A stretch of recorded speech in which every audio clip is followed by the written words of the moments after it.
Broadcasting live from the Zimmer Communications World Headquarters. Great news for the American people. This is Wake Up Mid-Missouri with Branden Rathert, featuring Stephanie Bell, News Director Brian Hauswirth, John Marsh, and Hannah, the producer. This is why we listen to you. Get ready, pal. And now, here's your host, Branden Rathert. I think we need to ask ourselves, though, Martha, why are we here? And I think we have to be honest with ourselves. America has a president who is not a defense hawk. America has a president whose administration is, frankly, more interested in discussing whether a man can breastfeed than it is in talking about national security. That is accurate. That is funny. And that is a very powerful statement from Senator John Kennedy, the Republican from Louisiana. We have a president who is not a defense hawk. Yes, he's more interested in rainbows and unicorns. And here's why it matters. Because it puts you in danger. That's frightening. By the way, Kennedy also saying this. America has a president who's a bit of a weenie. But there's context there. I don't know what kind of context we can add to this, John, but there is some context. It's all about the context. And does it matter? Like, it makes sense with context, makes sense without context. Want to get into that here in a couple of minutes. And so president overseas right now, landing in Israel this morning. And if you ever watch the show, and you should go and watch our show, a couple of ways that you can find us on video. On the Wake Up Mid-Missouri Facebook page or the Wake Up Mid-Missouri YouTube channel. You see, a lot of times Stephanie Bell and I are here in the studio whenever we know in the president, he's on a worldwide stage this morning. You will see us sitting in here like this. Fingers crossed. That's not usually the finger I see in the air when I tune in. We got one of these and one of these for you. I don't know how it's helpful that he's over there right now. I mean, I get it that it's a show of support, but he's already come out with a strong statement. I guess his trip's already been rerouted due to the hospital bombing, and it's so tense right now. It makes me more tense that he is now over there. I had somebody text me the other night saying, "Are you watching 60 Minutes?" I said, "No." And she says, "Joe Biden is on 60 Minutes." And yeah, she says, "It's nervous for me to try to listen to the guy." And that just, it's nervous to try to listen to what this guy is saying, the guy who's president of the United States. And I agree with you, like, Scott Pelley handled him with just the ultimate kid gloves. Yeah, he was very childlike with him. As a matter of fact, then he said later, he was talking, I think, to Fox News Digital, and he said, yeah, the president, Scott Pelley saying this after he sat down with the president for about an hour in that interview. He's like, yeah, the president, he's tired. He's really tired. But here's why I think he's over there. Americans love a wartime president. Wartime president, typically, they do well in the general public, even when you're probably one of the most unpopular presidents in American history. And understand, Joe Biden isn't unpopular. He's not unpopular because people don't like him. He is unpopular because he is dangerous, because he has screwed the economy. He screwed your bank account. He has screwed all that stuff. That's why he's unpopular. He's not unpopular because he's got an interesting southern drawl, or he falls down and eats ice cream and falls off of bikes and stuff. That's not why he is unpopular. He is unpopular because grows peanuts. Right, and grows peanuts. He's unpopular because he's a very poor president. Well, and you're right, Brandon. I think Americans do love a wartime president. I've been watching really closely at how the 2024 Republican candidates are shaping up, and it is kind of, you're seeing a little bit of differences. And I know Nikki Haley and Ron DeSantis have really been going after each other as far as, whether or not the United States should take refugees from Gaza. And I think Nikki Haley originally said, well, some of them don't really like Hamas, so they should come in, and others of them, do, and we should keep those folks out. And DeSantis is like, absolutely not, none, we will take none, all of this. And so I really do think it's helping people look at that field, and, Trump aside, and I really do think, I've been skeptical about DeSantis, but hearing him talk about how he would react and what he would do really has changed my mind a little bit about him. I think he's been really strong in the last week, and I really have appreciated some of his comments and in talking about his results in Florida and how he would have handled this conflict. So and polling, Real Clear Politics is starting to show Nikki Haley, at least past couple of polls, is starting to poll in double-digit numbers. Well, and we talk a lot about how the U.S. looks on a global front because our president, has a lot of blooper reels and falls over and things like that. We have a friend in town from Australia. Wanted to ask you about that. Yeah, and I asked him one of his first days here. I said, does it look as bad in other countries as we think it does? And he told me that he doesn't really keep up with other countries' politics, but they definitely still get to see the blooper reels, and they are also laughing at Joe Biden over in Australia. Fortunately, mate, we're kind of chummy with Australia. But you think about all the other countries that are seeing the same thing from Hannah's friend from Australia, those countries that want to do us harm, they're seeing that too. And to Hannah's point, put yourself in the shoes of our enemies, Russia and Iran and China. What do they see? They see an America whose president cut and run from Afghanistan. Our enemies see an America whose president refuses to give Ukraine the weapons it needs to win. Our enemies see an America whose president refuses to enforce the sanctions on Iranian oil and indeed has tried to give the Iranians $10 billion. I could continue, but the point is our enemies have included that America has a president who's a bit of a weenie on national defense, and Xi and Putin and the Ayatollah think they can roll over him like thunder on a summer night. The leaders of those countries that want to do you and your kids and your grandbabies harm here on American soil, they think our president is a weenie. Stephanie and I have been saying this since January of 2021. And don't forget, though, I mean, some of this blame has to go on Congress, too, because America, all of these things, but also an America who can't elect a speaker. What? We're on, like, day 15, day 16? I mean, that isn't helping this problem to have a weak executive and then have a Congress that's just in chaos. And there's a possibility theoretically that Hakeem Jeffries could be elected speaker. I mean, at one point he was leading yesterday, but to you guys' points, you're right about presidents that generally go overseas. Although the United States hasn't declared a war since the Korean War. So there is you're right. You could say wartime enough, but there's no declared war. Right, and I understand that, but President Biden going in something that America is pretty united about right now. It's a just in case. But it's been a long time now. Korea in World War I and World War II. But generally speaking, traditionally, and this has changed probably, Brandon, in the last, I'd say, well, certainly with Trump it happened. I don't remember it happening as much before. Generally, when presidents go overseas, they don't get criticized too much. But I kind of think that's out the window now. Yeah. I think he's going, it's a campaign thing. He knows he's falling in the polls. He knows his own party is going, hey, man, we got to pick somebody else, despite pretty substantial fundraising that says otherwise. So he's got people in his own party saying it's got to be somebody other than Joe. He sees his falling poll numbers. And Americans love, I think, a wartime president, even if it's not our war. And this is something the majority of Americans, with the exception of some people in his party, Cori Bush, Rashida Tlaib, Ilhan Omar, and the White House has called them out. But people in his own party are supporting the bad guys in this. And to me, that's why the president is going. Former Rep. Trey Gowdy on the House Speaker race. But what they're doing in the room right now is really, they're trying couples counseling for people who want to kill each other. That was on Fox yesterday. The former congressman, South Carolina, who's in town this weekend for the big homecoming. Stephanie Bell and I, by the way, very excited to have been asked again to MC one of America's first biggest homecoming parades. We don't say it to brag. We say it so that you come by and say hello. Typically, we're set up right there at City Hall, but the congressman there from South Carolina, Trey Gowdy. And there's more context to this. We'll do it 6:35 when Congressman Mark Alford is joining us on the show. So here's kind of a breakdown of what happened yesterday in the House on the Speaker vote. Nothing. Yeah. Gosh. Hey, fact check on Brian. Korean War wasn't ever a declared war.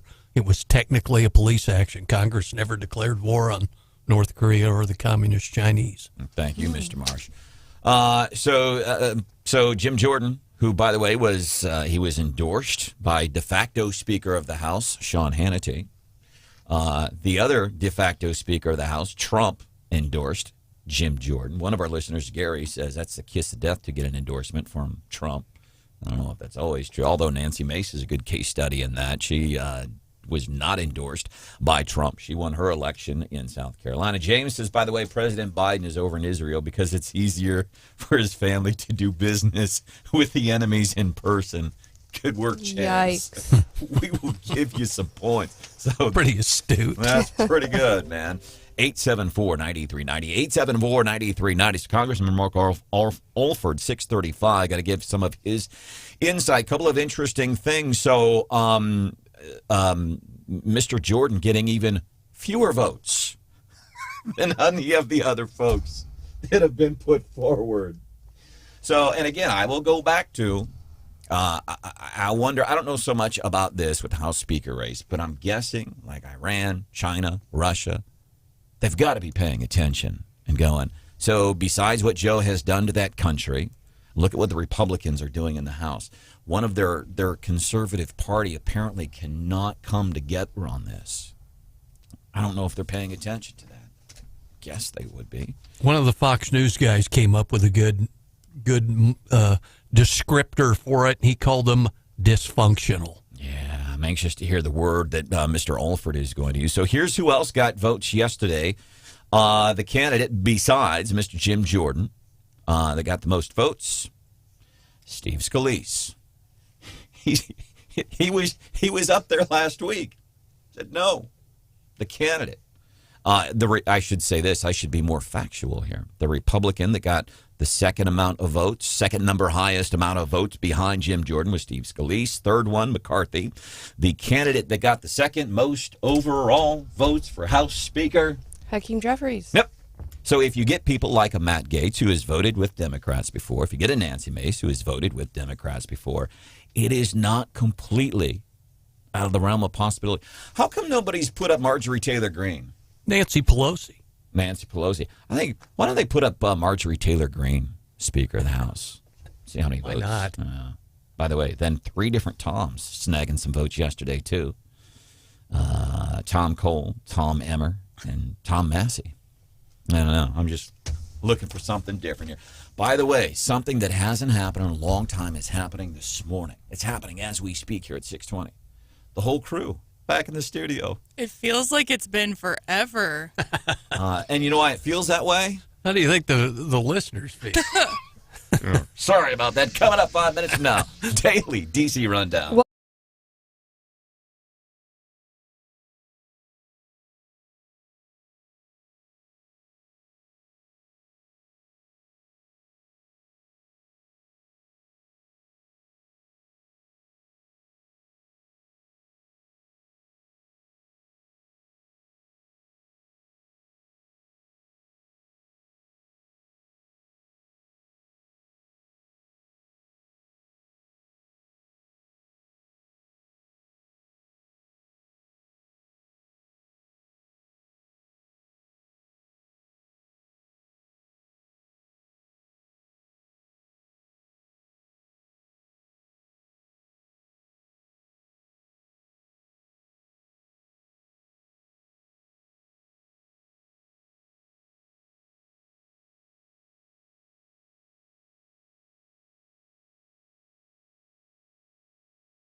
are with Jordan supporters, not Jordan, his supporters. Former Rep. Trey Gowdy, Republican, South Carolina, on Fox yesterday, talking about the mess on the House floor yesterday, and that's getting us into today's Daily D.C. Rundown with Stephanie Bell. They will be back in late this morning to see if anything's changed. Of course, yesterday there were 200 votes for Jordan, and they need 212. Was that right? The vote was 200 for Jordan, 212 for House Minority Hakeem Jeffries. They're still short. Of course, there were still votes, as you pointed out, Brandon, for Steve Scalise and Kevin McCarthy, people who should really not be on that list.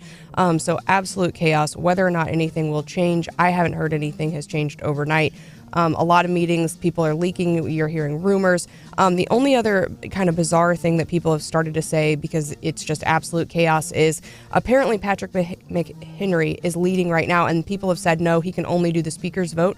I guess by a vote, they can actually increase his powers so he can do some stuff. Now, what he can actually do, I haven't really heard, but there are talks now of like, maybe we should just give this guy some more powers and you know, forgo the vote for a bit. And this is interesting because I've asked folks that are happy that McCarthy is gone, folks that want Jordan, people that want Scalise, and nothing's happening, and folks say, well, you know, this can be really uncomfortable. Compromise is also uncomfortable, apparently, for some people. That's also uncomfortable. But I asked people in the political realm here in mid-Missouri and just, you know, folks on the street, friends at a happy hour or something like, so who is the perfect candidate? Yeah. Not one answer from politicians or folks on the street.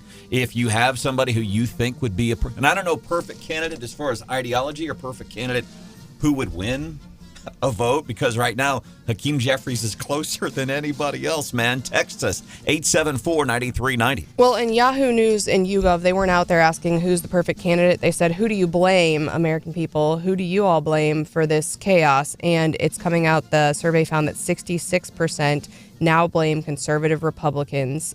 They deserve at least some blame for the current gridlock in Washington. And as we come closer and closer to 2024, it's not looking pretty. Of course, also, this is in the backdrop of, you know, how many more days do we have left on this continuing resolution and another budget shutdown without a leader? It's going to be, it's messy. Crazy. Mark Alford, John, he's going to be here 6:35. Put his name in the ring. Right. Maybe there's something there. We'll chat with him 5 minutes from now. I like that plan. All right. So Biden and Blinken are both in Tel Aviv. They arrived, I think, early this morning. They are not the only thing that are arriving in Israel. We are sending more ships. Of course, I think we knew that one was already there. Another one is headed that way. Also, 3 Marine warships are moving into the region. And then there is 5 shipments of U.S. weapons and equipment had arrived in Israel. So a lot of support headed that way today and in the coming days. Also, we are getting, and so, you know, we know we've got the conflict in Ukraine and Russia. We've got what's going on in Israel right now. And then there's recent polling that's coming out about Afghanistan. I feel like we're just talking about international conflict so much, and the polling about Afghanistan is not good for Biden. So this comes on the heels of 2 years of pulling out of Afghanistan. 65%, it's something we can agree on. 65% of Democrats and 63% of Republicans agree that the war in Afghanistan was not worth fighting. And what's and that was the war in Afghanistan following the events of 9/11. A lot of folks, you know, we were all rah, and everybody rallying behind George W. Bush at the time, uniting as Americans. And there were a lot of questions. There were some folks that questioned, should we even go there back then, over 20 years ago?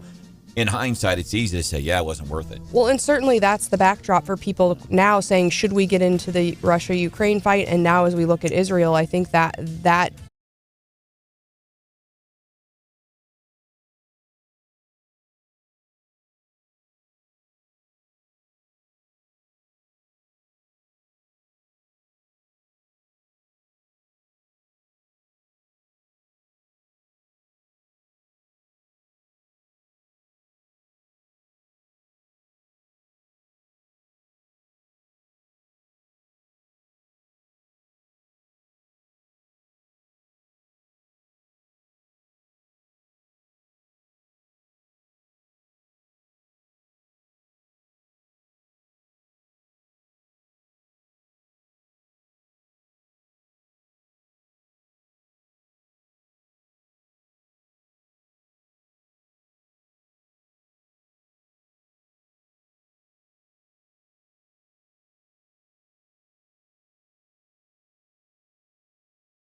counseling for people who want to kill each other. Having a marriage and family counselor for this level of division and these fissures, I cannot overstate how angry some Republican members are with Jordan supporters.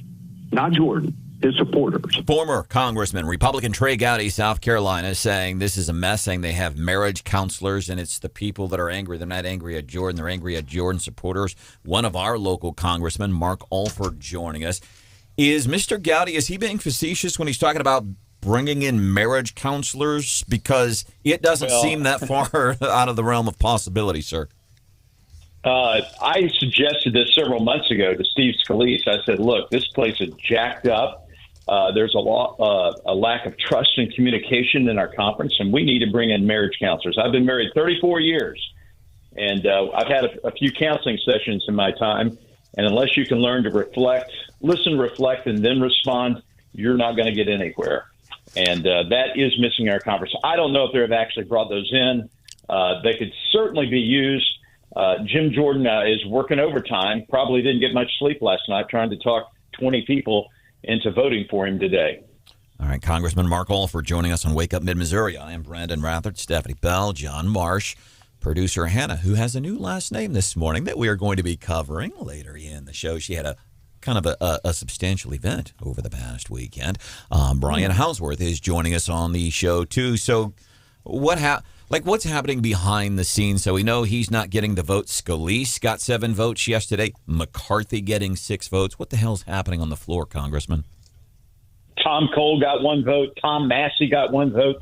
Eric Burles and I were thinking about voting for each other just for the heck of it. We did not do that.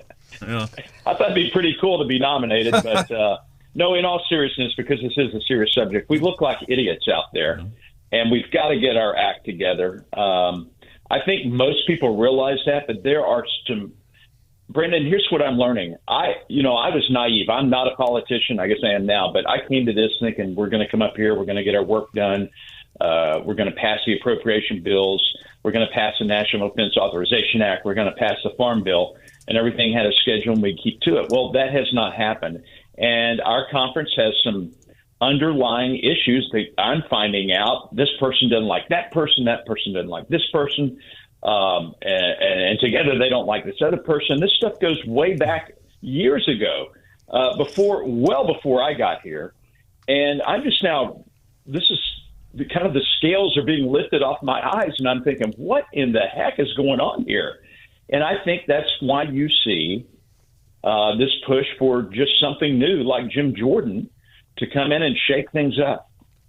Congressman, we appreciate you joining us live. And if you're of course, talking about the Republican conference, you also, on the other side, have the Democratic conference, and they've nominated Hakeem Jeffries. Your colleague in the Missouri congressional delegation, Cori Bush, tweeted this 2 days ago. I'm just going to read this to you in its entirety. Pretty short, but it's Can't wait. It's what she said. Quote, Jim Jordan, the GOP's latest speaker nominee, quote, helped spread the poisonous lies that led to January 6th, voted to overturn the election results, defied a subpoena related to his involvement in the insurrection. Make no mistake, the GOP is the party of insurrection. End of quote. Her tweet. Congressman, your response to that? My daddy told me if you can't say something nice, don't say it at all. So I'm going to skip the personal attacks on Cori Bush. I actually went across the floor today. Yesterday, she's in a wheelchair. She had surgery, and I went over to see how she was doing. I do not agree with her politics, but she's still a human being. And I do try to bring some unity, whatever that might be, to our Missouri delegation. But listen, Jim Jordan should have had a spot on the January 6th commission.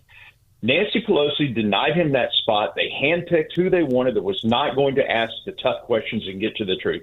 And because of that, we never got to the truth of what happened January 6th. Jim Jordan has said time and time again, and I agree with him. I said this on the campaign trail, and I stand by it today. 4 states circumvented the Constitution of the United States and their own state's Constitution because of the COVID crisis and changed the election laws very close to the election day. And the state executive branch ended up deciding how the election was to be carried out, and that lies with the state legislative branches. And so by circumventing that, I know the Supreme Court did not rule that way. I think they didn't want to touch it. It was just such a hot topic. They didn't want to deal with it properly. But it is what it is, and Jim Jordan stands by it. I stand by it, and I'm sorry if Cori Bush doesn't like the truth. Missouri's 4th District Congressman Mark Alford on Wake Up Mid-Missouri. Congressman, talk to us about how concerned you are with the way, one, we're playing out on the world stage and the enhanced state of readiness the American military's at now. Well, let's talk about the military right now. You know, we have got to back Israel. I was glad to see the President of the United States over there. I watched his 90 seconds of utterances from a sitting down position with Benjamin Netanyahu just a while ago. Basically said nothing and took no questions. I think even though the president's over there, it is a risk to his safety. I do not think he should be over in a war zone when we don't have a Speaker of the House second in line. God forbid should something happen. But him being over there and just the way he is now is showing further weakness on the world stage. President Biden has shown weakness even before he got into office. The way that he attacked our fossil fuel industries and really put the targets on the backs of the American farmers when it comes to food, fuel, and fertilizer. The way he showed weakness in Afghanistan, pulling out of Afghanistan the way he did, and leaving 13 service members there to die on the wall. The way he's shown weakness with Russia and allowing Vladimir Putin to invade Ukraine. And the way he's showing weakness with Xi Jinping. We are sitting on a powder keg in the world right now. And we have a president who is failing, flailing, feckless, and very low energy, to borrow a term from President Trump, former President Trump.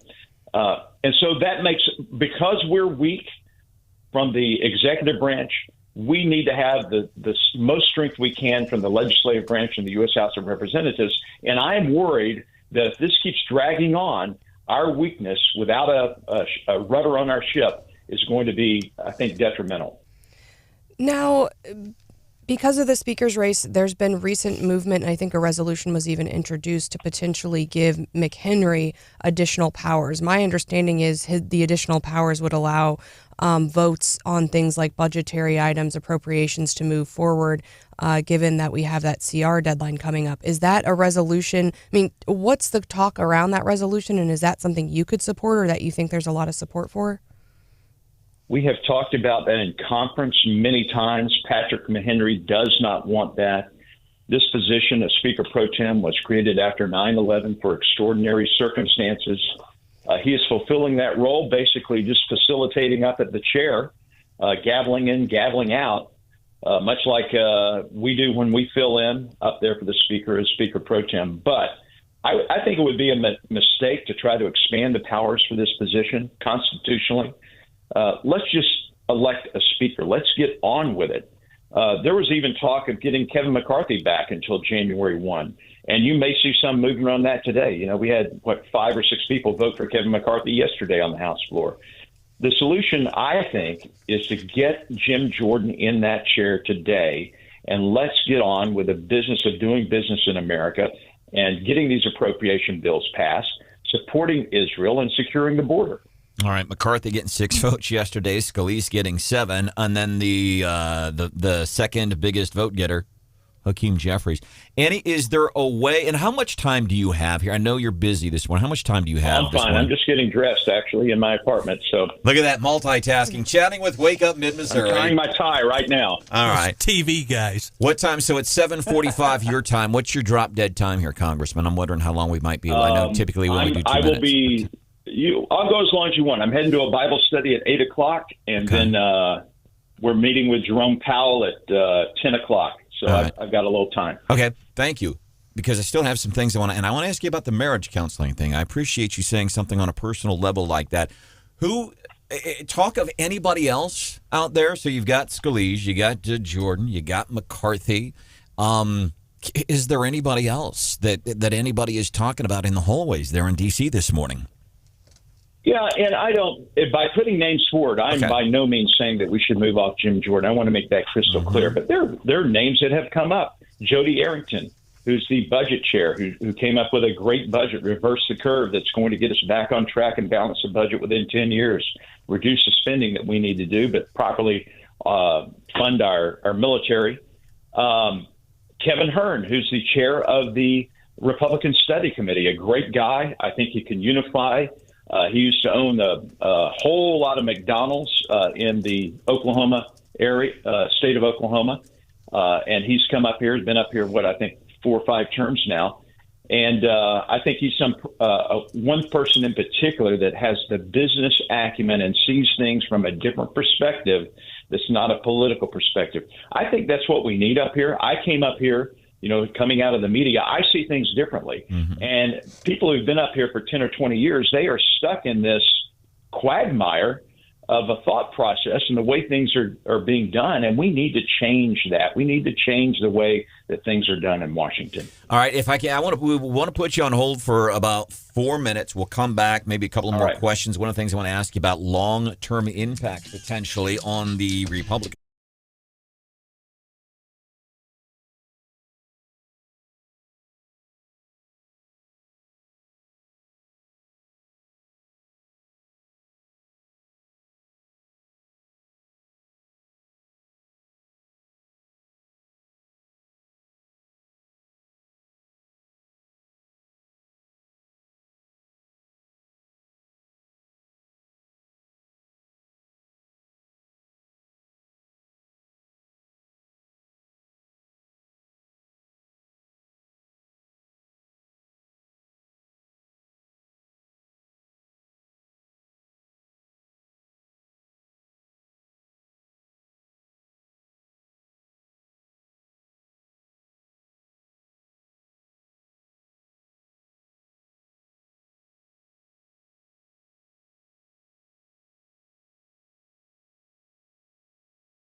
by 13 points, the S&P flat, the NASDAQ down 34 points. Stephanie, we'll look at your futures coming up 8:25 this morning, right before the stock market opens. We'll do that in the Morning Bell Business News little twist here on the show. Congressman Mark Alford joining us on Wake Up Mid-Missouri. A couple more quick questions as we talk about the House Speaker. Still nothing coming out yesterday.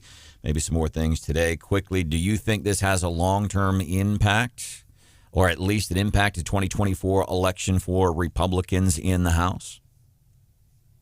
I certainly hope not. But one of the challenges that Jim Jordan really has is trying to not just unite our conference, but to get the people back who were elected this year who gave us the majority. And Kevin McCarthy is very instrumental in doing that, as well as Jason Smith, our fellow delegate from Missouri, who traveled just about all 50 states, raising money, doing speeches, supporting these candidates.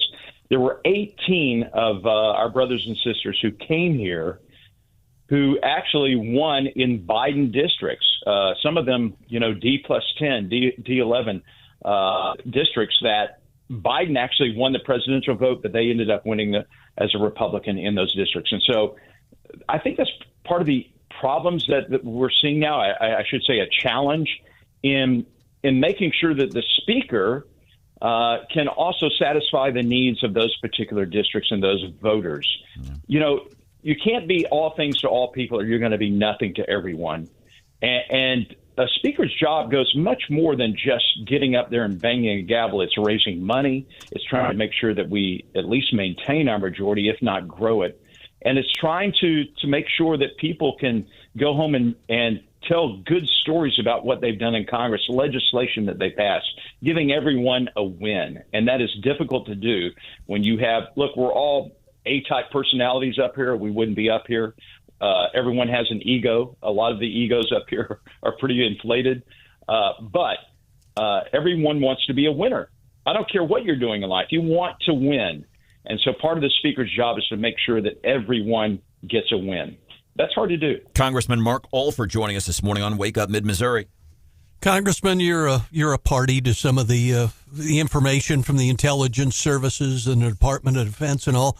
I guess the question to you, without revealing anything from an OPSEC standpoint, how concerned are you about the threats made by the terror groups and the Iranians to bring it to American soil?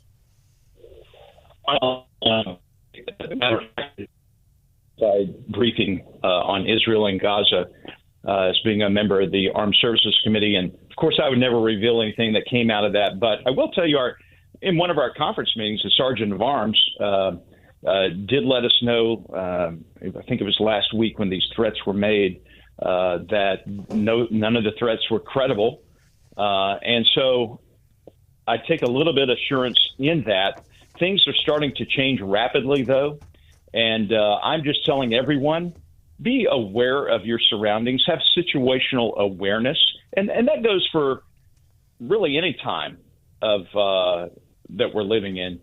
Don't be living in a bubble. Get your head out of your phone, watch who's around you, and just be aware of your surroundings. Interesting. Get your head out of your phone, because if you're watching on our YouTube channel, you'll see that probably 66% of the show right now, present company included, has our heads in our phones right now as we're trying to keep track of President Biden is in Israel right now. As a matter of fact, Raven Harrison's here at 7:10. We're going to be talking about that. And we've got about 1 minute here, Congressman. I appreciate the fact we were talking about marriage counseling on the House floor. This is something that former Rep. Trey Gowdy brought up. Like, seriously, we need marriage counselors to help these people get along. And you mentioned over the years, you and your wife, Leslie, been married for a long time. Marriage counseling, I bring this up twice. I'd been in marriage counseling. I was in 2 very short marriages, didn't help those marriages, and that was okay. Worked out the way it was supposed to. But I have found the things I learned in marriage counseling I use today. One quick benefit you have found in counseling. Well, look, Leslie and I met in the TV business, a very stressful business. The divorce rate for people in television is very high, and in the media very high. But we both had an understanding. We had a love of God, and we knew that we did not want to give up. I think Satan puts a lot of shame onto people when they want to seek counseling. But I advise people to do that. Even if you have a great marriage and you think, hey, we've got it made, we've been married 30, 40 years, there may be something that you can improve upon. I had a Suburban that I drove for 435,000 miles. I had to change the oil in that sucker. Once I changed the transmission in it, I had to put new tires on it ever so often. It had to be maintained. Our relationships need to be maintained. Our mental health needs to be maintained. Our marriages need to be maintained. Invest in that. Leslie and I we're at the strongest part in our marriage that we have ever had. It's like, our kids are gone. We've got a new job up here in Washington. She's excited when I get home on Friday, and we're like kids again. But I don't think we would appreciate each other as much had we not had the guidance of professionals to make us realize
of our enemies, Russia and Iran and China. What do they see? They see an America whose president cut and run from Afghanistan. Our enemies see an America whose president refuses to give Ukraine the weapons it needs to win. Our enemies see an America whose president refuses to enforce the sanctions on Iranian oil and indeed has tried to give the Iranians $10 billion.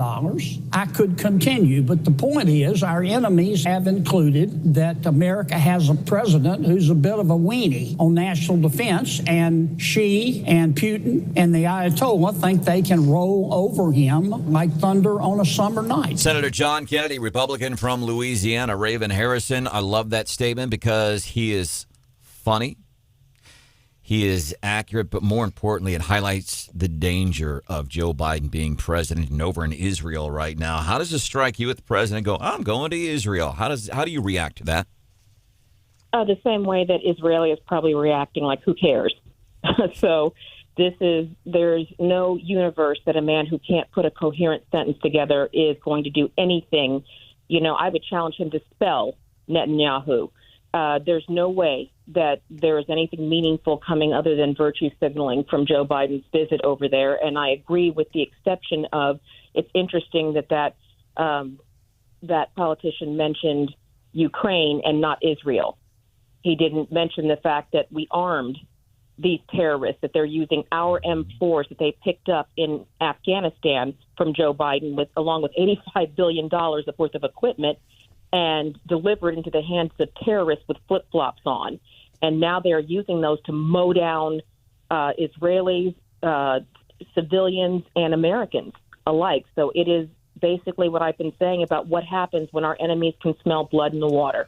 And by the way, it's not just complaining about the president of the United States. Everything he does, he's putting American lives at risk. We know he already killed 12 Americans with a sloppy pullout in Afghanistan, and now there's worries here because of our southern border and who is coming through.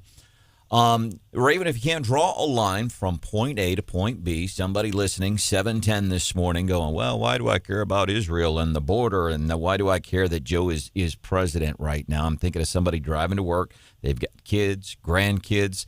Draw that line from point A to point B for us, why this matters. It matters because normally this is what's so amazing about our law enforcement and our military is they normally keep this evil off of our shores. But that is predicated on the laws being followed and upheld, and they're not. So I can guarantee you we have captured, there were 10 from Palestine, terrorists, designated as terrorists that were apprehended at the southern border within the last few days. That means we don't know how many actually got through. And then that's the 7 million people who are already here. And I guarantee for the people who are listening, they are not staying in Texas. They are fanning out and spreading out across the United States. You can see these uprisings. Americans are in danger. Our southern border is just a welcome mat for terrorists and people who are unvetted, unscreened, unchecked. I mean, something people don't even realize is we have a resurgence of diseases we haven't seen since the dark ages. We had leprosy come across the border, typhus, scarlet fever, measles, smallpox are making a resurgence. I mean, this is a catastrophe for Americans, and it's going to spread. All right, Raven Harrison, RavenHarrison.com. You see, you're doing a lot of stuff nationwide. She's on Fox. Matter of fact, finally, I cannot tell you how long we have been working on this. Raven Harrison is going to be coming to Missouri. Before we get into our next topic and finding out why you're out on the East Coast this morning, when are you coming to see us? Looks like the second week in November that we're going to be heading up to check out our Missouri Patriots. Can't wait. All right. Second week in November. I'm guessing you're going to hit up KC, STL, and let us know when you get here. We can recommend some really good barbecue and pizza joint places. What about coming to Jeff City, state's capital, or Columbia? Absolutely. I think I heard that you're buying. Of course I am buying for Raven Harrison and Stephanie Bell. And we got to give a gift to Hannah. Congratulations to Hannah on getting married. Thank you. About that. As a matter of fact, so So we're still going to call her Producer Hannah, but she's got a different last name. As a matter of fact, That's Mrs. Producer Hannah to you. Mrs. Producer, it's Boss Producer Hannah technically to me. We're going to cover some of this. What a remarkable weekend for Hannah. We're going to cover some of that at 7:35. Some of the big highlights. Very important moment in Producer Hannah's life, and really an important moment here for the Wake Up Mid-Missouri show. Right now, Raven Harrison is hanging out with us. House speakership, something that you and I have disagreed on here on the show, but you have been changing minds. Today, again, they're not getting behind Jim Jordan. In your mind, is there a perfect candidate for House Speaker? No, there is not. But what we have to do is what you're seeing is the tide changing. This is a standoff, not between Republicans and Democrats. It is a standoff between the status quo, the establishment, and the grassroots. There's been a lot back and forth. Matt Gaetz has taken a lot of heat, but the bottom line is nobody wanted McCarthy except for the establishment and the sellouts, the people who he is funding and paying. 15 votes exemplifies that. So Matt is listening to his constituents who said, we want change. We want you to push back against Biden. We want you to push back against this regime, and Matt Gaetz did it, and I am floored at the number of Republicans who are saying, well, I'm not budging. I'm not voting for Jim Jordan. Nobody cares what you think. You were elected to do what the people want, not what you personally feel like on Tuesday is a good idea. So that's what you're seeing right now is it is a standoff of these egos and lobbyists that are getting in the way. That the people have overwhelmingly spoken that they want Jim Jordan, they want to move forward, and they want to put this behind them and move forward. That's where we are, and we should be glad that somebody is standing up for accountability. I mean, Kevin McCarthy didn't keep his word. He promised multiple things in order to get that speakership, and he didn't follow through, but yet nobody seems to be angry at him for not keeping his word. They're angry at Matt for holding him to task. And to your point about, and I don't believe this always happens. I really don't. But people say, we're go to Congress not to do our business, or whether we're talking in Jefferson City or any state capital, you're going there to do the people's business. I do not believe for a second that always happens. But to your point, Andrew McKay hosts a very popular news talk show on a radio station in Pensacola where I used to work, and I'd reached out to him over the past couple of weeks. We've had a couple of Facebook conversations. I'm like, so what are the folks in Northwest Florida saying, the area that Gaetz represents? He said, well, we've done some, flash polling on the show, and about 75% of the folks in his audience on News Radio 1620 in Pensacola, Florida, 75% of the audience there says what Matt Gaetz is doing is proper, and they support it. Our guest, Raven Harrison, this morning on Wake Up Mid-Missouri. Raven, talk to us. Maybe kind of interesting take, might be your husband's take on everything in the Mideast, because he's a retired, Air Force officer and all. What's his take on all this? It was at first horror because the C-17 that they used to evacuate Afghanis and not American citizens is one he used to fly. So the look on his face of watching Americans get left behind, and while they had a plane full of Afghanis we knew nothing about being flown into America, was horrific. So what he is looking at, this is an absolutely systematic breakdown of our military, and it is highlighting to the American people how vulnerable and weak our military is. We've seen more footage come out of Israel in the past week than we have the entire time we've been funding this war in the Ukraine. Let that sink in. Why are we seeing nothing about what's happening, but we have more money going to Ukraine than anywhere else? How did the Iron Dome, and he is with my father, who's a retired Air Force colonel, is saying, wait a minute, the Iron Dome doesn't fail. This is an intelligent failure. A cockroach can't go across that barrier without it notification. You can't tunnel under it. You can't tunnel over it. So how do people parachute in flip-flops? It doesn't happen. There is a breakdown here. There is an intel failure that we need to be really concerned about. All right, Raven Harrison, RavenHarrison.com, coming to Mid-Missouri second week in November, also hitting up Branson, St. Louis, and Kansas City, and ideally is going to be making her way across Mid-Missouri. Anything else that you would like to add before we let you go this morning? I really would. I'm going to be heading down to Florida today to kind of get a boots on the ground. What do the people really think? Doesn't matter what we think, what I think. It matters what they think. The voters think. So I'm going to be getting some intel from that. But I just want to remind people, if these are your congressmen holding out, light up the phone lines. We asked the Republican Party to stand, to show a backbone, and they're attempting to do that. But you got to get these people off the stick. It doesn't mean violence. It means engage. This is the time that you show them who we the people is. All right, Raven Harrison, RavenHarrison.com. You see her work on Fox a lot, and you hear her every week here on Wake Up Mid-Missouri. We'll look forward to hanging out again next week. Looking forward to it. Thanks. Right, thank you. A couple of local law enforcement things. There's going to be a meeting, public hearing today, community forum, so folks can talk about and kind of meet the Columbia Police Chief candidates, 4 of them. One currently, Jill Schluty, who I think would be terrific in that position as chief of police. And I hope if you're in Columbia and you're interested in this stuff, I hope you go and attend these things. Brian's been talking about it in his newscast, because otherwise you're going to get the same detractors, same folks showing up, and I'm sure it's going to be the rainbows and unicorn folks, and we got to have this, we got to have that, and not one of them will talk about law enforcement. Also in Ashland Board of Aldermen is voting to cut the police chief's salary in half, and apparently an officer is suing this. A former officer suing the city of Ashland. We're very open. Stephanie Bell is an older woman in the city of Ashland. What can you tell us? Fact check what you just said. Correct. The city of Ashland was sued by an officer, and that vote that you referenced did take place last night. My understanding is there might be a release coming from the city of Ashland, an official statement. Other than that, I have no comment. All right. Thank you. Coming up a little bit later, big event happening for producer Hannah over the weekend. We'll cover that at 7:35. Plus, going to be doing that would be all except for this. And I like when we do this. John puts this together. You got a good one for us this morning, Marsh? I think so. Kind of a Halloween theme this morning. And I love John, should we tell him what happened yesterday? No. Okay. So what happened yesterday, y'all? No, John said no. All right, that would be well. all. We sort of were working on Mountain Time instead of Central Time on our. That would be all. Good thing that we aren't brain surgeons.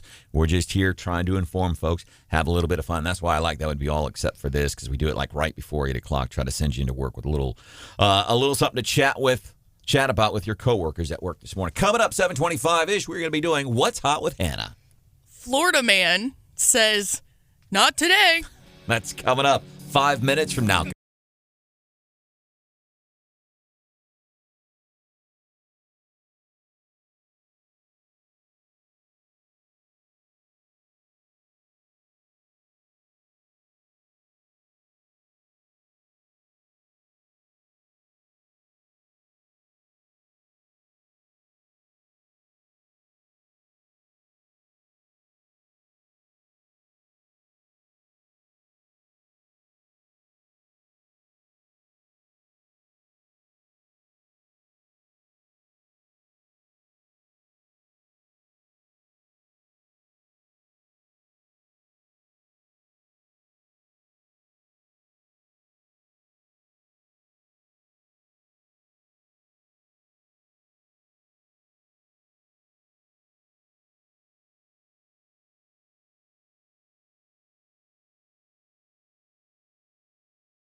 25-ish, which means it's It is 7:25. time for What's Hot with Mrs. Producer Hannah.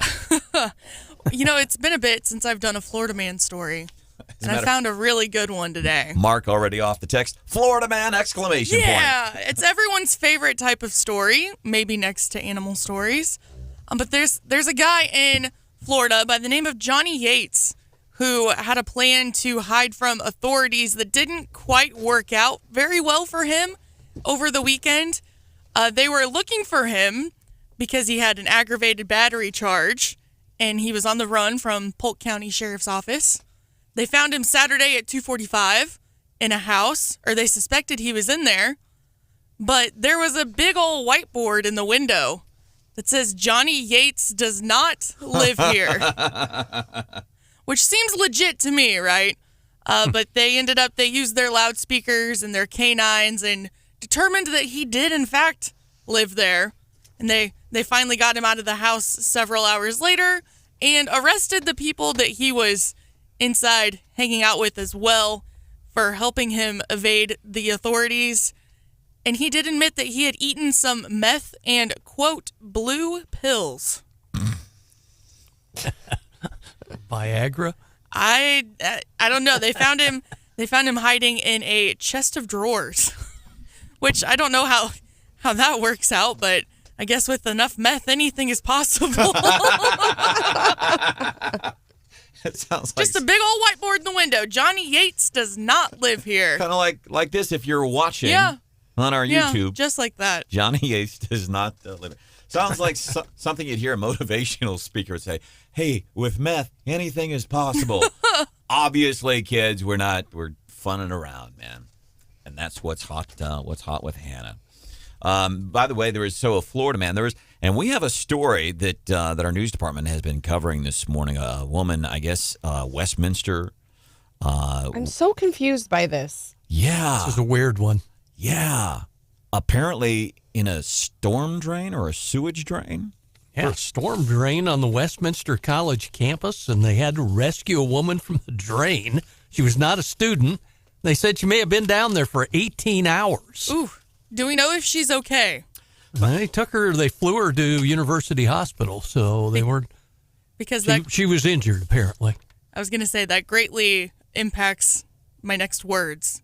But if she's injured, I won't go there. What were your next words going to be? I was just going to say it's kind of funny. It's odd. It's like, It what makes happened? me think of Pennywise, the clown. Well, or like Teenage Mutant Ninja Turtles. Yeah, there you go. How do you accidentally end up in a storm drain? I don't understand. Well, there's a story, and I thought we had talked about this before, but there was a woman in Florida, incidentally, a Florida woman, and it even had happened this year, early part of this year. A Florida woman pulled from a storm drain for the third time in 2 years. Apparently, she even went missing for like a couple of weeks, and eventually she'd been found in a storm drain. Ooh, you don't want to end up in a storm drain in Florida. They might meet an alligator or two. Yeah. Yeah. According to local news outlets at the time, she told police that she went swimming in a canal near her boyfriend's house on March 3rd. Same night, her boyfriend reported her missing. She says, while swimming, she entered a doorway in the shallow part of the canal and thought, where does this go?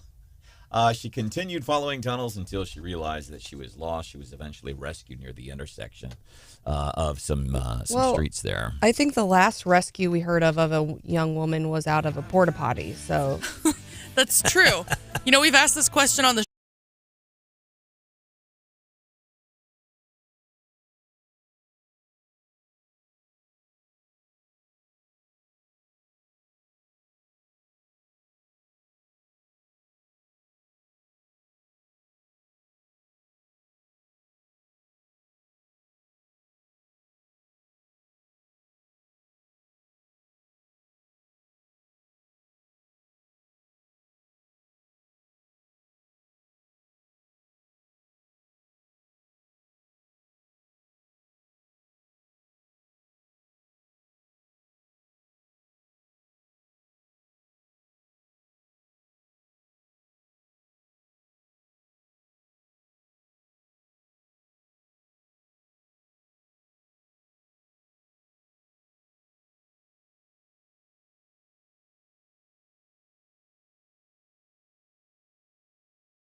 Jordan.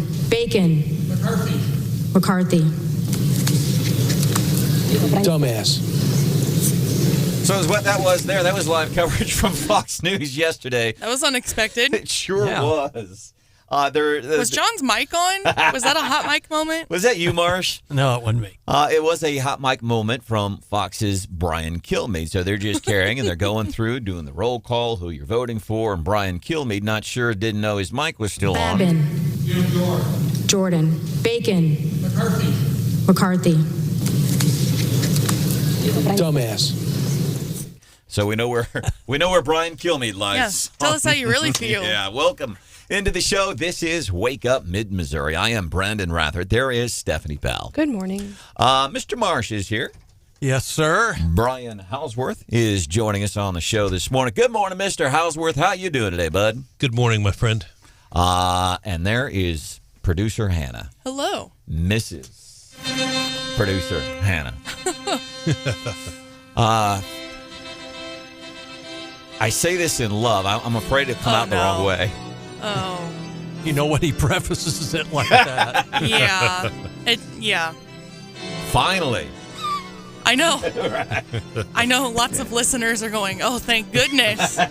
What about the ones who made their reservations in Fayetteville on Black Friday? You know? Oh, yeah. Oh, yeah, about that. Apologies. Black Friday game, 50-yard line on Rosh Hashanah was when we thought that Hannah was getting married. Can we talk about the genesis of that whole story, or would you rather not, Hannah? Just the bit, or and that's the thing. It wasn't really like a bit. We didn't sit around one day and say, "Hey, let's do this." Can I tell the story? Yeah. Okay.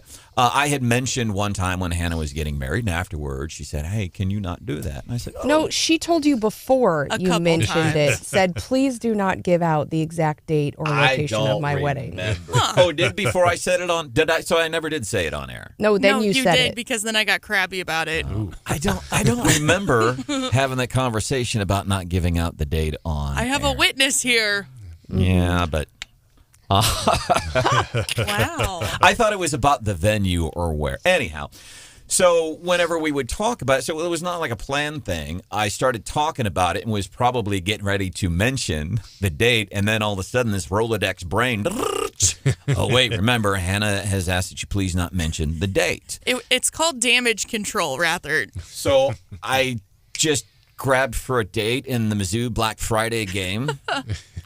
Seemed convenient, and then Rosh Hashanah, and then Halloween. St. Patrick's Day was St. one. Patrick's Day, and so that's how that happened. Sandy's got a very important question for you.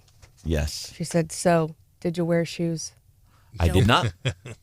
I did not. I wore flip-flops. Right. And it was chilly outside. Yeah, it was. Yeah, and I'm fine when it's cold outside. Hannah, more importantly, Hannah wore shoes. So I did. I wore white Hey Dudes. Did you? I did. That is awesome. I think that's really cool. And what was really cool is folks come out, a lot of Hannah's family members. And by the way, man, your grandmas, my goodness, I see where you get it from. Like I could party with your grandmas to the extent that I party. Oh boy. What neat people. Yeah, I probably don't want to know. Both grandmas very cool. Your maternal grandma, some of the stories she told us, making Christopher Arps even blush. Christopher Arps, who's here every Tuesday at 6:35. Him and his lovely wife Becky, they made it to the wedding. So now, Funny story about those two, real quick.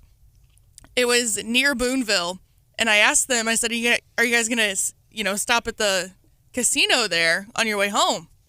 And Chris immediately turns and looks at Becky, and Becky immediately says, "No, we don't gamble." And Chris, like his shoulders kind of fell. Like, dang it. So how do you feel this morning, couple of days into it? Like, afterwards, what has it been like for you? I've been exhausted still. Today is finally better, but we woke up Sunday morning, and we didn't drink hardly at all at the reception Saturday night. And it's just that feeling of being hungover. Your entire body hurts. Yeah. But also just being so incredibly happy at the same time. It's like we finally did it. Any issues or anything that you look back and you go, that's what I'm going to remember from my wedding? On my personal Facebook and on my TikTok, producer_Hannah, I posted a clip last night our grand entrance into the reception hall, they're playing music. Everyone's on their feet cheering for us. My husband, that's weird to say. I'm still getting used to that. He had grabbed his fire helmet because he wanted to wear it for his entrance to be kind of goofy. I leaned in real quick to kiss him, and I bounced my head off of the visor on his fire helmet. So that was entertaining, to say the least. Let's see. Something kind of cool that happened. My bouquet was a lot of white and blue flowers, and the florist had warned me early last week that one of the flowers that came in that was supposed to be white kind of had a little bit of a pink tint to it. And she's like, but don't worry, when the bloom opens up, I think it's going to be white. Well, it didn't turn white. So when she dropped my bouquet off, it had some pink flowers in it. And anyone who knows me knows that I'm not a fan of pink. But then I remembered Brandon's grandma, who passed away almost 2 years ago. The Mary Kay lady, everything was pink. And so that was kind of a cool moment. I'm like, that's Meemaw right there, sticking her tongue out at me because she knows I hate pink, and she's making her presence known at the wedding. So that was kind of cool. Did you get a free Cadillac out of the deal or anything? I did not. It was really a good time, and it was really, I think, by the way, I have a bone to pick with the dude who did the wedding, who officiated the wedding. Corey? Listener Corey. I got to meet him. I know, right? Yeah, that's been a little bit of a secret, I guess. We've chatted with him a couple times here on the show, but yeah, he was my officiant. Yeah, really cool dude. I don't think he gave out the radio station call letters enough. Oh, Lord. He also, when he stepped aside to pronounce us for the first time, did you see him almost fall? He almost took a tumble. Yep. He and the governor wasn't there to rescue him either. Oh, he's texting us now. Said Corey texted us 874-9390. He said, my favorite part was the officiant, but I might be biased. But see, that's cool. Like you getting your nose donked from your husband's fire helmet, and then the officiant almost falling off the stage. I mean, those are the cool things, I think. And pulling off a prank on your own wedding day. Yes. On someone else. So anyone that's been listening to the show for a while knows we have a friendly rivalry with, the morning shag on one of our sister stations here in the building. They're on the oldies station. Yeah. And Shags and I love to troll each other on Facebook. We're always commenting on each other's stuff as each other's shows. And we share a lot of listeners. So all of our listeners are kind of in on the jokes. And several months ago, Trevor went on a work trip and was photographed holding a Wake Up Mid-Missouri can koozie. And so that just started a whole thing of jokes. We photoshopped him into our show photos and posted them all over our Facebook account, things like that. And he wasn't just holding it. He was enthusiastically product placement, and he didn't realize. On accident, yeah. And then they posted it to their page, proudly showing the Wake Up logo. And so at the wedding, I had worked out with our bartender. I had sent him a photo of Shags and Trevor. And I said, hey, would you help me troll these two? When they come up to the bar, I know that they're going to get a beer. So when they order their beer, can you just make sure that it has one of these Wake Up Mid-Missouri can koozies on it? So Trevor noticed right away. I heard it took Shags just a little bit to realize. So that was kind of funny. And then and it wasn't even intentional, but it's almost, I should have said, well, it was a prank, Hannah. I did something for Hannah, I thought, and completely. I had to text Brandon on Monday from the bank. Oh, you were going to cash it? Yeah. Oh, Hannah, I am so sorry. We went to make a deposit of all of our generous wedding gifts, and the bank said, we have a problem. And I said, well, what's the problem? He said, this check wasn't signed. I said, oh, no, I signed it. I know I did. They said, yeah, you signed it, but whoever wrote you this check didn't sign the front of it. So I wasn't able to deposit it. I had to go to my bank because I don't have checks, and I can't tell you the last time I wrote a check. Obviously. Yeah. So I had to go to the bank and said, hey, I just need one check. And they I wondered if it was a starter check. It almost looked like one. And they said, well, we can print off 5 at a time. I'm like, Give me a traveler's check or a cash. Like, how old are you? Just give me. I'm 52. That's why I asked for the check. Do you pay any bills?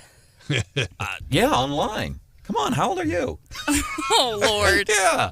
You have to have a check. I haven't had it. I haven't needed a check in, I bet, 15 years. Wow. Haven't needed a check in 15 years. And then I needed one because I didn't want to give just cash. And I wanted to give it to Hannah before because the wedding, and here's where I get that weird old suspicious man kind of thing sometimes. Like, I'm not putting in an envelope at the wedding. Somebody's going to steal the envelope or switch it out or whatever. So I give Hannah a check before she leaves last week, going to the bank, and apparently didn't sign it. And that can be, and again, checks are interesting. Who caught the bouquet? Does anybody remember who caught the bouquet? I didn't throw it. Oh, you didn't That's throw kind it. of becoming an outdated thing. Same Really? with the garter toss, yeah. I did not know What we that. did instead was I believe our DJ called it like a generation dance, just to see which married couple at the wedding had been married for the longest. So that was kind of cool. That's awesome. The other thing that I thought was really cool in the ceremony was the ring warming, which I hadn't seen before.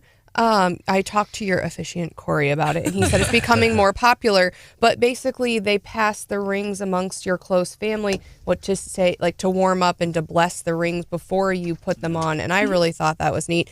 That's way better. I think I did the unity candle. I've seen people pour like the unity sand. Like, there's a bunch of different versions of that. I think it's all, I've seen people take unity shots at the altar. Okay, well, I have not seen that. But I thought involving your family in that was really, really precious and really special. A lot of kudos, Steve, Evan. Thank you for the kudos to Hannah. Were you the officiant when he said, "Do you, Hannah, take Branden Embry, not Branden Rathert, to be your lovely wedding?" Pretty good. Yeah, I had not approved that. I had not approved that joke, Corey. That one was not, in the rehearsal the night before. Because then it would not have been a surprise. The prank would not have worked. All tickled to death that and I got a little teary-eyed. And it wasn't like when you started walking down the aisle. It was like when you left? Well, I could tell. Yeah, I grabbed Hannah's hand and it was like I didn't want to leave. It was just, I don't know, it was weird. But when the people first started walking down the aisle, see little Hannah getting married, coming up. Oh, and I wanted to mention this too. Dr. Michael Williams, who is, I don't know if he's a proctologist or a gastro. He's the guy. What a transition. Well, I was just saying because he mentioned it yesterday. He's the guy who did my colonoscopy, and when we're all done and stuff. My wedding came up at your colonoscopy. Yeah. And he said, please pass along my kudos to Hannah and everybody. He certainly enjoys this show. Coming up. I am hopefully going to get pictures back today, and I'll maybe post one or two on the Wake Up page. And I'm going to be doing the same. I should be getting some pictures real soon. All right. Marsh is going to be doing, that would be all except for this. What do you got, John? What do you like on your brats? Kraut mustard? How about Skittles? 5 minutes from now. It's next.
13 points, the S&P flat, the Nasdaq down 34 points. Yeah, but how's the future? Stephanie Bell's got to be checking that at 8:25 in the Morning Bell Business News with a little twist. The Wall Street Journal is reporting bosses have a new problem. We have so many problems, especially related to the younger generation, but it's not just them that's causing this problem. We'll do that at 8:25. And that would be all, except for this. Think of this little Illinois town kind of like Herman, rooted in its German heritage. They're putting Halloween candy and traditional German fare together, and they claim there's big demand for it. Place is called Schubert's Smokehouse and Meatpacking in Millstadt, Illinois, making Halloween-inspired bratwurst for 6 years. It started out with gummy bear-infused brats, and now the hot item, candy corn-infused bratwurst. And the guys making them, they said the gummy bear actually melts through the bratwurst, and we make 600 to 700 pounds of it a year. They were inspired to add the candy corn brats to the menu after the owner passed a candy corn display at the grocery store up the street. They said Schubert's makes 300 to 350 pounds of candy corn brats each year, and they sell out each year. The owner of Schubert says now he's trying to come up with a specialty Thanksgiving brat with turkey dressing and cranberries. And they say for next year's Halloween, a pork combo Reese's peanut butter cup with black and orange jelly bean bratwurst. And now you know the rest of that nauseating story. You know the memes where it's like everyone's so creative, but it's not necessarily a good thing. A little too creative. Off the text, Travis says, look, I like to smoke weed too, but when you start putting Skittles on bratwurst, you might want to slow down. My question is, like I always like the idea of a cheddar brat, but then you cook the cheddar brat and the cheddar is just like hot lava inside of the brat. I wonder, is the candy the same thing? I mean, I bet it would be. Right? I wonder who does good molten brats. sugar, right? Right. There's good brats around town. And the candy corn, every year that's universally accepted as the worst Halloween. Have you ever been to Swiss Meat Company over south of Herman there? They make every kind of brat and sausage on the planet there. It'd be nice to have a good brat this time of year. Hy-Vee has a lot of cool flavors. They do pineapple ones. I think they have pizza ones. Yeah, and Hy-Vee, they do a lot of things with us, John, on high school football, don't they? Yeah, they sure do. Looking forward to that. The other thing we're looking forward to, Stephanie and I going to be emceeing Mizzou's homecoming parade this Saturday. Usually we're set up right by City Hall. Big homecoming game, I believe, again, sold out. Mizzou is 6-1. And then there's news yesterday, apparently, Board of Curators meeting coming up next month. There's going to be a big plan. They want to completely revamp all of the athletic facilities. And I'm checking my weather forecast because I've basically had a wardrobe malfunction the last 2 years, planning on wearing a sweater, and then it's 117 in October on homecoming. It's been in the 90s. I remember it mostly, except for that one year. I was going to say, Brandon's had some cognitive missteps. It's high of 72 on Saturday. That's going to be beautiful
accident, but he was Scarface. But Al Capone, if you looked at him in the wrong way, if he didn't like you, you looked at him a little bit askance, he blew your brains out. He was only indicted one time. I've been indicted 4 times. And in addition, I have these civil trials that are all coming out of the Justice Department. They've weaponized the Justice Department and the FBI. They've weaponized, think of it, the Justice Department. This is like a banana republic, but we're going to be okay. The good news is I'm the only one that's ever been indicted where the numbers went through the roof because the people understand it. No, it's true. You know, John, he's right. He's not lying. We can fact check that all day. We can run that through our Ministry of Truth, and he's accurate. I'm surprised nobody. I think that guy's name got floated for Speaker of the U.S. House, too, didn't it? And he might be, seriously, with where things are right now. Congressman Alford on the show earlier this morning, and I don't know how to characterize the interview. You can if you want. It should be posted on the Wake Up Mid-Missouri podcast at kwos.com and 939theeagle.com, and typically podcast up by like 10 in the morning. I don't know how to characterize frustration. I don't know if you offered any different insight. I know Trey Gowdy on Fox yesterday, he was on fire about this. I thought it was a fascinating interview, and I thought he expressed frustration. I thought he clearly, I mean, he said I believe his comment was they look like idiots. I mean, I believe that's what he said. And he was referring to, obviously, the Republicans in his own caucus. He was more measured. He took a pause when I asked him about Cori Bush's comments. You have to ask about Cori Bush's comments. She is a St. Louis Democrat, and she's saying that this is the party of insurrection. I mean, those comments about Jim Jordan, they were very, very powerful. And he said... What were the comments? Set it up for us a little bit. Roughly. Well, basically saying that... I don't want to put it out of context, so I'll pull it up. But basically, here's what it is, and I read it in its entirety because I don't want to misquote what she said. This is what Cori Bush said on Twitter 2 days ago. Quote: Jim Jordan, the Republicans' latest speaker nominee. She's got 3 bullet points here. Quote: helped spread the poisonous lies that led to January 6th. Voted to overturn the election results. Defied a subpoena related to his involvement in the insurrection. Make no mistake, the GOP is the party of insurrection. End of quote. And people can go back to the podcast you posted, and I did ask Alford about that. And he said, he took a deep pause, and he said that he basically said he disagrees with her strongly. He made that very clear, but also indicated she's just had surgery and went across the party line over there to talk to her. But he vehemently disagreed with what she's saying about Jim Jordan. So maybe another vote today, maybe not. By the way, the two besides the second person who got the second most votes yesterday for Speaker of the House, Hakeem Jeffries. And then Republicans. He's a possibility. I mean, he's got a chance. Yeah, Steve Scalise got 7 votes. Kevin McCarthy got 6 votes yesterday. And it was interesting, the gist of what Trey Gowdy said on Fox yesterday. He's like, people aren't not mad at Jim Jordan. They're mad at really the whole process, and it's crazy. So think about this. As Stephanie and I, we've been monitoring all morning. President Biden is in Israel right now. And I don't know that people in his own party think that's a good idea. Obviously, I'm a conservative, not a supporter of Biden or anything that he has done for the most part, but I think he's over there because even though it's not our war, it's war. America is, for the most part, with the exception of people like Cori Bush, Rashida Tlaib, and Ilhan Omar, most intelligent Americans, are united on this conflict, whatever you want to call it, in Israel, and people love a wartime president. And I know it's not wartime, but they do, and I think so. He's trying to capitalize on that amid falling poll numbers among people in his own party, saying, come on, man, we got to do something different. But the other thing I'm wondering, so let's say something happens to the president over there, and then let's say, and again, you think we might be stretching, but it's a dangerous place now. It's a dangerous place, and there are things in the Constitution that cover this very thing because it's not completely outside the realm of possibility. Let's say the president dies, then who becomes president? Be the vice president. Kamala Harris. What happens if she dies? Then who becomes president? Speaker of the House? I believe it's the president pro tem. I mean, I'm not a lawyer. Am I correct on that, Stephanie? I think it's the speaker. Is it No, the it's the speaker. Yeah. Is it the speaker? Yeah. Okay. So would it I be thought it was then President pro tem? Pro tem. So could the president be McHenry, the dude with the bow tie from South Carolina? How does that work without a Speaker of the House? You know, I don't. Well, again, we'd be talking about it. Probably that would probably end up in the courts. I think the point you're raising is the security level there. I can only imagine the Secret Service, the number of Secret Service agents on the ground. John, we've seen the Secret Service when they've covered presidents in Jefferson City, Columbia. They're off the charts. I can only imagine over there. They probably pulled people out of Miami. I'm guessing they pulled them out of the East Coast. I mean, you'd have to take a lot of Secret Service, especially right now. Yeah, intense. So, and we're going to look at some changes in leadership as it comes to education closer to home. It's Wake Up Mid-Missouri. Something happening today that's been a while. Everybody's here. Brian's here. John is here. Steph's here. I'm here. Mrs. Producer is here. Mrs. Producer is here. Present. Hannah get married over the weekend, and we are tickled to death about Hannah's wedding. So much so Stephanie's sneezing. That's what she does when she gets excited and emotional. She has a tendency to sneeze. Big, and this individual has had some, and not through any fault of her own, by the way, but she's got some history and name recognition in the state of Missouri because what a former governor, Eric Greitens, in effect, did to her. Margie Van Dieven, head of education, leaving her post. She is. That's a huge role. And John, I mean, it's hard for me. There was so much controversy back then. I'm trying to remember exactly the history. The whole Eric Greitens angle where he was accused of stacking the State Board of Education so they could vote to oust her. And I think it was the second vote he was able to oust her. And then when he was ousted, the board got back together and put her back in. It ended up in John Beadham's courtroom, the whole deal. It was a big mess. It was a big mess. And then, since then, it's been, there hasn't been a whole lot of controversy, but obviously schools and school choice and all of these things have been, hot topics, certainly. And so she announced her resignation. I think she's resigning, sometime next year. So they're going to have to find a replacement for her. And I think, I can see a lot of discussion around this post.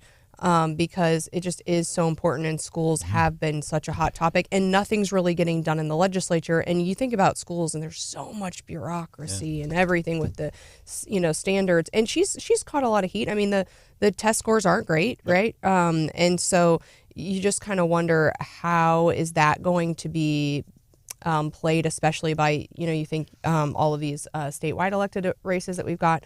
Took a lot of flack during the pandemic. Really role in the schools and all of that really did. And it's hard because a lot of time I tend to think that a lot of this school stuff is tied up with school bureaucracy, the teachers unions. They control a lot of it. And an interesting concept came up, and when I heard this yesterday, I hadn't thought about it, but when I was recently out in Arizona, and I learned they have an elected position, the superintendent of schools. And so just like the rest of your statewide electeds, they're basically their DESI head. Their head of their schools declares a partisanship and runs on the ballot. And I thought, I don't think that's necessarily a half bad idea. And my first question was, is this a thing? Like, how many other states do this? So I talked to them, and I had forgotten, but I think it's 12 states actually have this position that is elected. And it exists so the position of superintendent exists in all 50 states. It's elected in 12, appointed in the remaining 38. And then the other interesting thing, I was looking up who's currently elected, and some of the folks are nonpartisan. But I will note, according to Ballotopedia, which is like the election version of Wikipedia, in every state where it's elected and it's partisan, all Republicans elected. I'm not surprising. Yeah, right? No. And so I'm thinking, if we really, this would take a constitutional amendment to change the person to an elected official. But if we're really looking for educational change and making sure that, that board and the higher ups aren't controlled by teacher unions, or, that it's the people that get to choose our educational future, I'm not opposed to that idea. If I were driving a car right now with what you just said about having an elected head of education, I'd be, Hannah's right. I'd be looking at my radio and probably turning it up going, did you just hear what Stephanie Bell on Wake Up Mid-Missouri said? And then I would be going into work, and then I would ask my coworker, man, this Stephanie Bell on Wake Up Mid-Missouri, she talked about, she asked about the possibility of having an elected commissioner of education. I mean, and no offense to our treasurer or auditor, but like, I mean, but when you're talking about like what shapes the future of your state, I mean, is it and you know, again, we can kind of joke, and I've joked with folks who've held that office before. You know, I remember when our now Senator Schmidt got first elevated from treasurer to AG, and I'm like, wow, that's an upgrade. And you know, I think they can laugh about it. Their duties are confined by the Constitution, but when we're talking about, you know, what is, and in a lot of other states, roles like treasurer or auditor or some of these are appointed. They're not elected. So when we're talking about what the people should really decide and what's going to shape the future of your state, education is super important. And if you're state treasurer Vivek Malik or auditor Scott Fitzpatrick, you're probably also looking at your radio right now going, did you hear what Stephanie Bell said? So when they go into their offices in Jeff City this morning. If she calls, don't take her call. They're doing great work, but their scope of authority is confined. Apparently, Margie Van Dieven, she was chatting with reporters after the meeting yesterday, why she's leaving. The right time to move on personally and professionally to a new opportunity that I basically had not discovered yet. She was on the show a couple of months ago. I can't remember the topic, and I want to mention a story about her real quick because I do think it is worth sharing, and it's a really cool story. I'll do that coming up 8:35. If you all will remind me about that, I'll even write it down. Set an alarm on your phone. Cool story about Margie Van Dieven, 8:35. Coming up, we're going to be doing the Morning Bell Business News with a little twist. Well, we already have a lot of bad news for bosses, I think, in just this economy, thanks Joe Biden. But another problem bosses are having and how that could affect you. It's coming up 5 minutes from now here on Wake Up Mid-Missouri, man. Thanks for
Good morning. 8:25, time for the Morning Bell. Business news with a little twist that only Stephanie Bell can give you. Futures are in the red this morning. NASDAQ more than 0.5% down. Dow just almost 0.25% down. So not looking good as it looks like protests are erupting outside the U.S. Embassy in Lebanon. We've got lots of conflicts going on right now, and I think the market's going to reflect that at least this morning.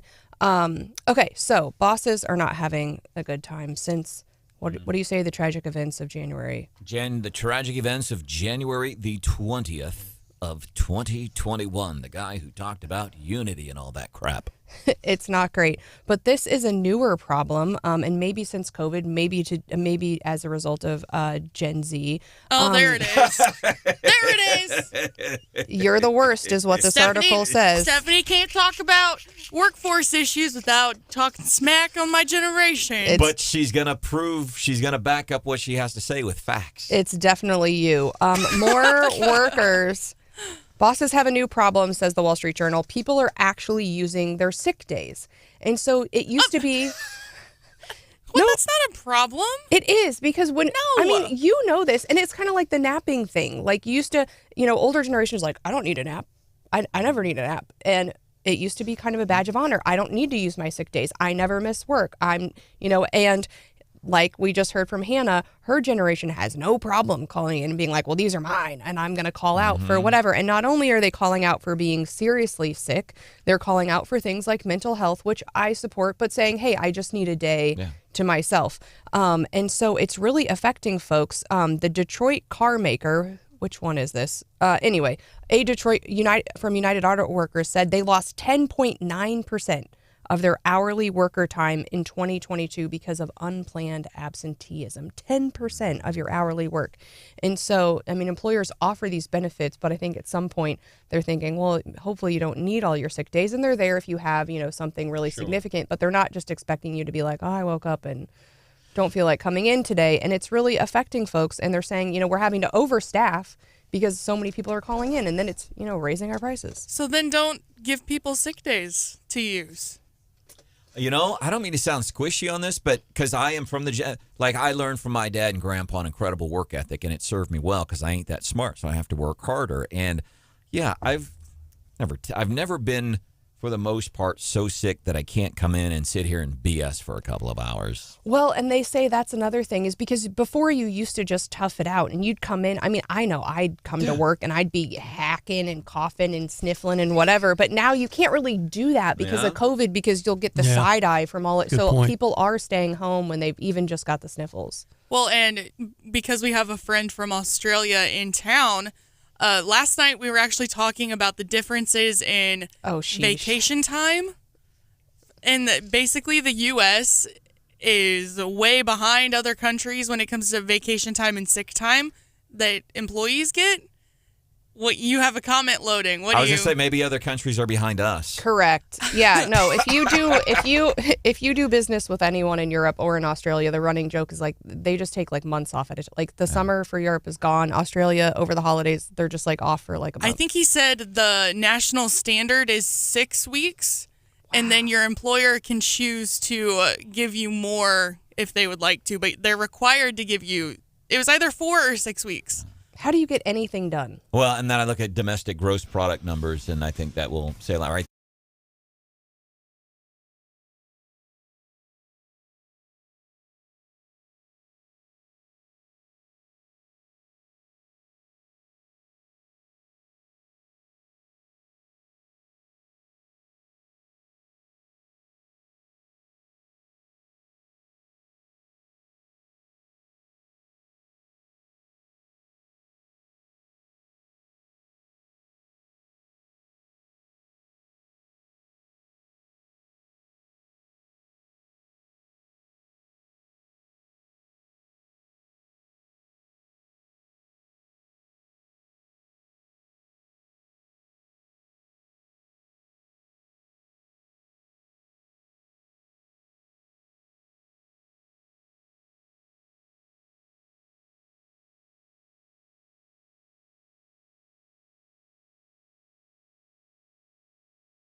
really elevate the profession. There's been some legislation filed, as you know, and the Governor Parson has graciously put out grant opportunities to increase teacher salary. So starting there, but it's much more than that. It's really working with our teachers and parents together to focus on academics for our students. Margie Van Dieven, Secretary of Education, a couple of months ago on the show talking about teacher pay, announcing in meeting yesterday that she's going to be leaving because just it's time, I think basically is what she was saying. But I wanted to tell you a story before we move on here. Is Missouri Commissioner of Education Margie Van Dieven. She says it's the right time to move on personally and professionally to a new opportunity that I haven't discovered yet. I know a teacher who works in Blair Oaks, I think elementary school. She has a second part-time job at a retailer. And I don't remember the exact details of the story, but Margie Van Dieven apparently had recognized this teacher. The teacher who's working in the store recognizes Margie Van Dieven, and she says, "Hey, I'm teacher, Blair Oaks." And Margie Van Dieven understood what was going on. Here was a teacher having to work a second job. It was a single teacher, by the way, no dependent. She got a kid in college. Maybe that's a dependent. But she said she had and she just bragged about this conversation, that the Commissioner of Education took time out of her evening to sit there and chat with the teacher and hear some of her concerns. And I thought that's just something that is worth passing along. Welcome into the show. Wake Up Mid-Missouri. There is Stephanie Bell. Good morning. Mr. Marsh is here. There's producer Hannah. Hello. My name is Marsh. A little quiet this morning. A little shy, a little under the weather. My name is Branden Rathert. Coming up before, I love this one. Sorry, Marsh. That's the way it goes. I love it whenever the Medicare nerd, Wendy Sprouse, comes in. I don't know if you know the story of Wendy Sprouse, but she has a chicken farm. And is that what it's called? Probably not. Chicken Ranch. Chicken Ranch, that's what it's called. She's got a chicken ranch. I like to dip chicken in ranch. That's what I was going to say. Isn't the name of a sandwich? Chicken Ranch. And she, and for years, I think even before we met her, before we got to know her, and I've seen it before. She's got this little transistor radio, been sitting on this chicken ranch for years, and for years the chickens have been listening to Wake Up Mid-Missouri. So anyhow, changes to Medicare, what you need to know, things like that. And they all have right wings. Ah, that was good. Coming up on Friday at 8:35 when we do winners and losers right before we do the big homecoming weekend. Stephanie Bell and I are going to be emceeing the parade from downtown. Please come by and say hello. I think we'll be set. We're usually set up like right by City Hall, I believe. Yeah, and we're out there early. They tell us we got to get there early. So if you're there early to get your spot, there's plenty of time to swing by and say hi. What was it last year? Of course, we're there early. And this wasn't something we just noticed once or noticed twice. It was a constant. Smelled like the rope factory caught on fire. Smelled like the hemp rope factory caught on fire. And this was prior to rec cannabis being legalized. You guys came in that following Monday, and you're like, I cannot believe it. I was like you're on a clutching my college pearls. campus in downtown Columbia. And we're on homecoming, no less. Exactly. Oh, you mean there were a bunch of people gathered in a college, very liberal, hippie college town, and we smelled marijuana? It was just weird because that's great. And by the way, it is against part of cannabis being the recreational stuff being legal.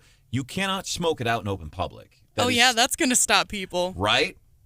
But that is against the law, and I think a lot of people, it's legal, and and you can't drive with Smoke it on your float, right? Yeah. My mom and I were recently shopping in the St. Louis area, and every time she catches a whiff, she always has to say something, and I always get nervous that someone's going to hear her and take it the wrong way. And, people are crazy, so I'm always like, Mom, yes, I smell it. Like, shh, just move on. We're aware. And then there's going to be a day, maybe not in my generation, but there's going to be a day when people will be like, they don't care because it's illegal. Or maybe we'll just get to a point where people will just move on to gummies and realize like that's it. So that's the moral of the story. If you're gonna imbibe tomorrow or Saturday morning at 8 a.m., Branden and Stephanie would prefer you do the edibles as opposed to smoke it. Well, I've seen TikToks of teachers saying that kids are coming to school. Oh gosh. And there's always been the kid that shows up smelling like cigarettes. Yeah. But now you're getting little kids showing up smelling like they just, lit up in the car on their way into school. Yeah, and I wonder... Boy, Brand, I'm sure glad that never happened in our era. I had a principal, Mr. Katz, Center for Management, Law, and Public Policy, is a very small magnet school, and walked in through the front door every morning, and I was blazed, obviously blazed. With the bus driver. With the bus driver, Kat, because we'd get high together. I was going to say, is this a different Kat? The principal is Mr. Katz. Mr. Katz, who had been in World War II and had his arm, he'd been injured in World War II. And it would come through the hallways there. And we went, by the way, 1985 through 1988, up until the year that I did not go back to school. We went through metal detectors because the school was on the edge of that. We had an armed security guard in 1985, and we had to go through metal detectors every morning. Anyhow, and Mr. Katz would stand there, and he would greet each and every student, and he would look at me every morning, and he would just shake his head, man. They should have had more than metal detectors, apparently. Should have put your bag in a scanner or something. And while we're talking about smoking, and I hope I don't mean to sound cranky, and I don't want to offend smokers in the audience, and probably most smokers are polite, but man, I wish they'd quit smoking in front of businesses. I don't want to walk in somewhere smelling like cigarette smoke. I really don't. I don't like the smell. And I used to smoke. I quit in my early 20s. I used to smoke cigarettes too. I don't know where you're hanging out. I don't see a lot of these people. So I went into a restaurant yesterday, and there's people right outside. So don't smoke, and you're supposed to, I think, be 50 feet away. And maybe if you don't have that self-awareness at the entrance of a business, whether it's a grocery store or a restaurant, I would just ask, and maybe I do get a little bit, man, like that affects other people. And I don't want to be going into the governor's office or going into Stephanie Bell's law firm, Ellinger Bell in downtown Jefferson City. I don't want to go in smelling like cigarette smoke, because then they're going to look at me thinking, do you smoke? No, I was just outside. All right. They make pouches for that and stuff, just like the gummies, right? Yeah, chew tobacco. Don't smoke it in front of a place where other people have to walk in. There you go. And don't spit on your clients as they're coming in the front door. And don't bring your spit cup in to places. You're cranky this morning. My dad, right before we were supposed to walk down the aisle on Saturday, he had one of those round tins of icebreaker mints, and he went to put it in his pocket, and he goes, "Oh no, does that look like I've got dip in my pocket?" He's like, "Here. Maybe if I put it in my back pocket, it'll look better." And I was like, no, That's worse. He was panicking. I was like, what do I do with it? Morning Bell, something we do every morning, 8:25 business news. Really cool, because even as a 52-year-old dude who likes to pay attention to that stuff, whenever I hear business news, click. But what we do differently here, it's business news with a twist. Stephanie Bell, it's fascinating. It's just like right-hand turns in business news. But the story this morning, vacation time, things like that. So we got into a discussion about generations, and we are getting some text about it. And what was the gist of the story? Oh, the Wall Street Journal says bosses are in trouble because people are using their sick days, and whereas in years past, it was kind of a badge of honor not to use your sick days. More and more people are using them. So far this year, 30% of white-collar workers have take their sick time, up from just 21% in 2019. So one employer was saying they lost 10.9% of their worker time in 2022 because of unexcused or unplanned absenteeism. I love the story from Darren that's quoted in this article. He said he used to muscle through any illness. At one point, he was 50 years old. He had shattered his ankle. He was on painkillers, and he fell asleep at his keyboard, and the keyboard left indentations on his face. And he said he would do anything basically to show up. And then in 2020, he was laid off, and that's when he realized these people don't, really care about me. And so he said now he just uses his sick time whenever and doesn't try to power through. And here, one of the text listeners, Sean, people who are abusing sick leave policies are going to ruin it for those who actually need it. But it's a generational thing. The pandemic played a big role in the mindset for a lot of folks on that. Like Stephanie said earlier, back in the day you could get it out. Now it's like you come in and people are going, "Why are you coughing and acting like that? Don't infect us all." Yeah, the study said that employees between ages 25 and 34 are taking their sick days most often. And I think it's almost an entitlement, right? And we kind of heard that from Hannah a little bit, like, oh, And you know, but I mean, it's a different perspective. Yeah, and when we talk about it, we're not picking on Hannah. Hannah, a Yeah. lot of times is an exception to some of these things that we talk about. But I would say, like, when it comes to, and I think it should just be time off. You get time off, you want to use it 6 days, whatever, it should be time off. But I will say this, I cash every single check I get. So why would I not use? If time off is part of my compensation, yeah, I should use every bit of it just like I cash every bit of my check. And I would like to only work 8 hours a day, which I've never been able to do. Well, and I'm giving Hannah some grief, but I do think my perspective on, time off or time away has changed too through the pandemic. I know, like, it used to be a big thing for kids to show up in their assembly and be like, 100%, I never missed a day ever, and get that. And they still do that certificate, but my kids weren't at school yesterday. They were with me because I'm thinking, the time with your family sometimes is more important than getting that certificate. And I think so my views on perfect attendance have changed quite drastically. My parents used to let me take off school because I always got good grades and stuff. Yeah, you can take the day off. And I'm also a big fan. Like, if you need a day off for mental health reasons, man, take it. The Medicare nerd, Wendy Sprouse, what do you need to know?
connecting with us this morning. It's a powerful thing. And if you have questions, 292-NERD, 573-292-NERD. And the cool thing is, how much do you charge to answer questions about this stuff? Nothing. Nothing at all. Nothing at all. Most common question? You get one or two most common questions that we might be able to cover here in the last... Lately, the most common questions I've been getting are baby boomers are continuing to work past 65. So when they continue to work, there's this misconception that if they don't sign up for Part B when they're turned 65, that they're going to get penalized. That is absolutely false.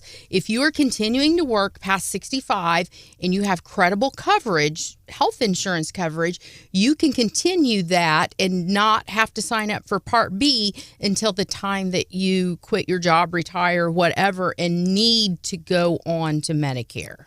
So, big takeaway, it sounds like the deadline December 7th.